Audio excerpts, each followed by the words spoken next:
Dear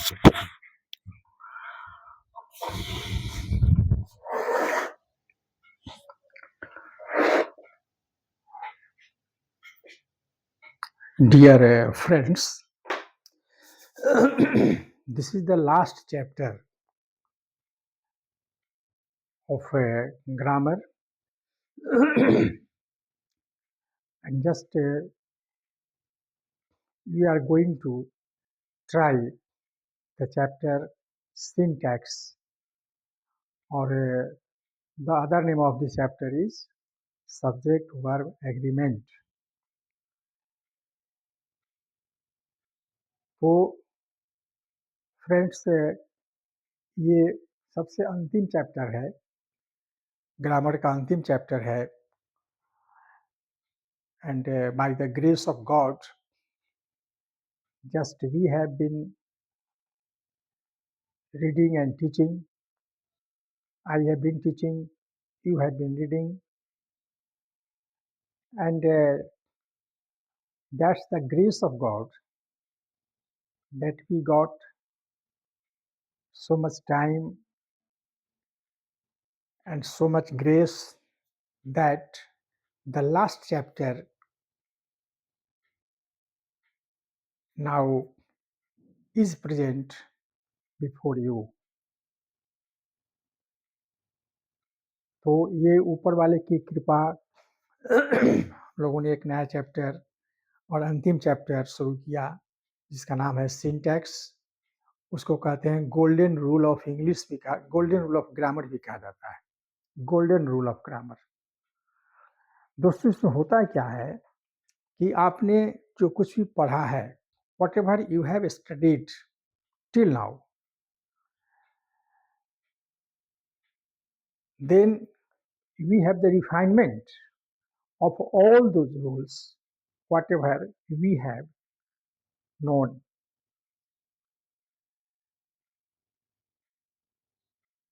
तो हम लोगों ने जो कुछ पढ़ा उसका एक अब रिफाइनमेंट हो रहा है।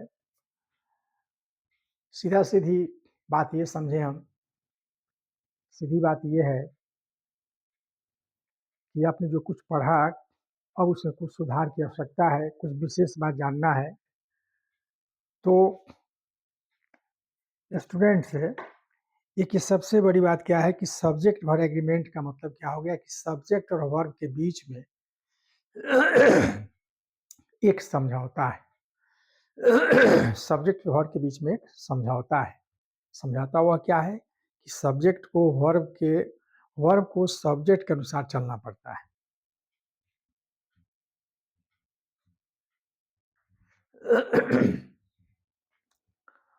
वर्ब को सब्जेक्ट के अनुसार चलना पड़ता है। यदि सब्जेक्ट सिंगुलर है तो वर्ब भी सिंगुलर होगा, और यदि सब्जेक्ट प्लूरल है तो वर्ब भी प्लूरल होगा। उसी को कहा जाता है SSPP फार्मूला कहा जाता है। SSPP ये फार्मूला है, SSPP फार्मूला है। तो ये नियम क्या हो जाता है कि टूट जाता है, और किस परिस्थिति में यह नियम टूटता है उसी को जानना है। तो चलें हम देखते हैं। Number 1, slow and steady wins और विन द रेस दिया हुआ है। अब देखिए, सब्जेक्ट हमारा सिंगुलर है तो हमारा वर्ब जो होगा वह सिंगुलर होगा। यदि सब्जेक्ट हमारा प्लूरल है तो हमारा जो वर्ब होगा वह भी प्लूरल होगा। लेकिन देखिए, ये है स्लो एंड स्टेडी, ये जुड़ा हुआ है एक और एक दो, ये क्या हो गया, प्लूरल हो गया। तो स्लो एंड स्टेडी अब यहाँ पर विन जो है ये विन नहीं होगा, ये होगा विंस होगा, माने सिंगुलर होगा। जबकि सब्जेक्ट हमारा क्या है, प्लूरल है, लेकिन वर्ब क्या हो गया, सिंगुलर हो गया। उसी तरीके से देखिए, राइस एंड करी, ये एक और एक दो हो गया प्लूरल, लेकिन देखिए क्या होगा, इज होगा, आर नहीं होगा। ये है ब्रेड एंड बटर, ये 2 हो गया, ब्रेड, बटर 2 हो गया, तो देखिए ईज होगा, आर नहीं होगा। हॉर्स एंड कैरेज, देखिए ईज होगा, आर नहीं होगा, ये रेडी। तो कहने का मतलब ये है कि जब दो सिंगुलर सब्जेक्ट जब एंड से जुड़े हों और दोनों मिल करके एक ही भाव देते हों, एक ही सेंस आ रहा हो, तो वहाँ पर क्या होगा, वर्ब हमारा सिंगुलर होगा। होना चाहिए प्लूरल, लेकिन नहीं, क्या होगा, सिंगुलर होगा।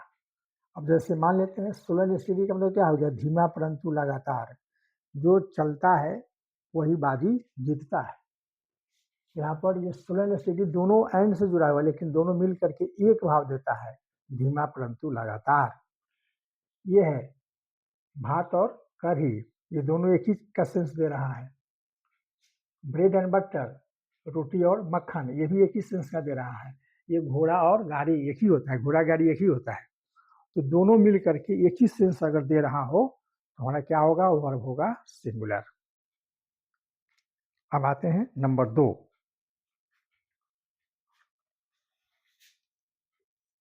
नंबर 2,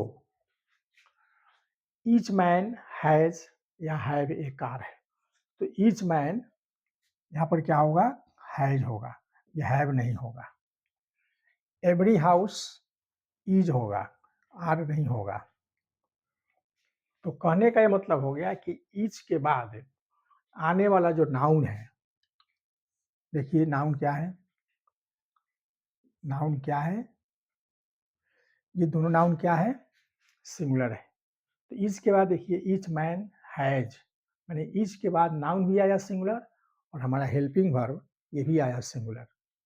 उसी तरीके से एवरी के बाद ये नाउन भी सिंगुलर है और ये वर्ब भी सिंगुलर है, यानी ईच और एवरी के बाद आने वाला नाउन और वर्ब दोनों सिंगुलर होता है। जबकि हिंदी में ये सेंस क्या देता है, प्लूरल का। अगर कहा जाए ईच मैन माने प्रत्येक आदमी, इसका क्या मतलब हो गया कि आदमी ज़्यादा होगा, क्या हो गया, प्लूरल। लेकिन वर्ब क्या हो गया, नाउन क्या हो गया, दोनों सिंगुलर हो गया। एवरी माने प्रत्येक, ये देखिए प्लूरल है लेकिन क्या है, नाउन, और देखिए वर्ब दोनों क्या है, सिंगुलर है। तो एक नियम निकला कि ईच और एवरी के बाद आने वाला नाउन और वर्ब दोनों सिंगुलर होता है। अब आइए number 3, half of the mangoes are और इज, देखिए गुड है। तो हाफ ऑफ द मैंगोज और हाफ ऑफ द वाटर, देखिए हाफ ऑफ द मैंगोज ये आर होगा, ये इज नहीं होगा। इसका मतलब क्या हो गया कि बहुत से आम है, उस आम में से आधा आम, जैसे 10 आम है, 5 आम है, 20 आम है, उसमें क्या हो गया, 5 आम, अगर 10 है तो 5, 20 है तो 10, ये सेंस इसका है, हाफ ऑफ द मैंगोज। तो क्या होगा, आर होगा, गुड। और यहाँ देखिए हाफ ऑफ द वाटर, ये वाटर इज होगा। हाफ ऑफ के बाद देखिए नाउन क्या क्या आ गया, नाउन आ गया अनकाउंटेबल माने सिंगुलर, इसलिए देखिए क्या हो गया, ये सिंगुलर हो गया। तो हाफ ऑफ दी के बाद ये नियम होता है कि काउंटेबल नाउन आता है कि अनकाउंटेबल नाउन आता है। यदि काउंटेबल नाउन आ रहा है तो देखिए प्लूरल, और ये देखिए अनकाउंटेबल है तो सिंगुलर। लेकिन ये हाफ ऑफ द मैंगोज का मतलब ये भी हो सकता है कि half of the mangoes, half of the mango, दो स्थिति आती है। तो अगर मैंगो रहेगा इसका मतलब क्या हो गया कि एक ही आम है जो उसमें से आधा सड़ गया है, तो मैंगो होगा। और मैंगोज होगा इसका मतलब कि 2, 4, 10, 50, 100 आम होगा, उसमें का आधा सड़ा हुआ है, दोनों सेंस होता है। अब आइए 4 नंबर, एवरी मैन, देखिए एवरी मैन, एवरी वुमन, और एंड से जुड़ा हुआ है, तो ये दोनों तो क्या हो गया, प्लूरल हो गया। लेकिन देखिए वर्ब क्या हो गया, सिंगुलर हो गया, ये सिंगुलर हो गया, तो नियम तो टूट गया। एंड से जुड़ा हुआ है लेकिन देखिए ये सिंगुलर हो गया। ईच बॉय, देखिए ये एंड से जुड़ा हुआ है, ये singular, each boy, each girl, लेकिन देखिए ईच हो गया। तो कहने का मतलब क्या हो गया कि ये ईच और एवरी अगर एंड से जुड़े हुए हों तो ये नाउन क्या हो गया, सिंगुलर हो गया, सिंगुलर हो, नाउन कहते हैं, वर्ब, वर्ब सिंगुलर हो गया। इसको होना चाहिए था प्लूरल, यहाँ पर आर होना चाहिए था, ईच गर्ल आर होना चाहिए था, यहाँ पर हैव होना चाहिए था, लेकिन ऐसा नहीं हुआ। अब ये 5 नंबर, ये कुछ नाउन है, ये नाउन का लिस्ट है। ये जब भी रहेगा तो ये सिंगुलर रहेगा, हम इसको कभी भी प्लूरल नहीं बना सकते हैं। तो इसका लिस्ट हो गया: luggage, furniture, advice, information, food, work, knowledge, fruit, apparatus, scenery, traffic, electricity, dust, music. ये सब शब्द जितने हैं ये कभी भी प्लूरल नहीं होते हैं। अब देखिए यहाँ पर ऑल हीज लगेज लिखा हुआ है, ऑल लिखा हुआ है, लेकिन देखिए लगेज है, इसको होना चाहिए था ऑल हीज लगेजेज होना चाहिए था, और यहाँ पर आर होना चाहिए था, लेकिन नहीं हुआ। ऑल माई फर्नीचर, ये फर्नीचर है, इसमें होना चाहिए था फर्नीचर्स, ये ऑल लगा हुआ है तो होना चाहिए था फर्नीचर्स, और यहाँ पर ईज है तो इसको होना चाहिए था आर, लेकिन नहीं हुआ। ये है ऑल हीज, ऑल लगा हुआ है, देखिए वर्क, इसको होना चाहिए था वर्क्स, और इसको होना चाहिए था आर, लेकिन ऐसा नहीं हुआ। तो ये कभी भी प्लूरल नहीं होता है। हेल्पिंग वर्ब, सब्जेक्ट सब इसका होगा सिंगुलर। ये 6 नंबर, 2 and 2 is 4। ये होता क्या है कि अंक गणित का जो नियम होता है, अंक गणित का जो हिसाब होता है, 2 गुना 3 6 होता है, 10 घटाओ 4 बराबर 6 होता है, 5 गुना 3 15 होता है, ये सब अंक गणित का हिसाब है।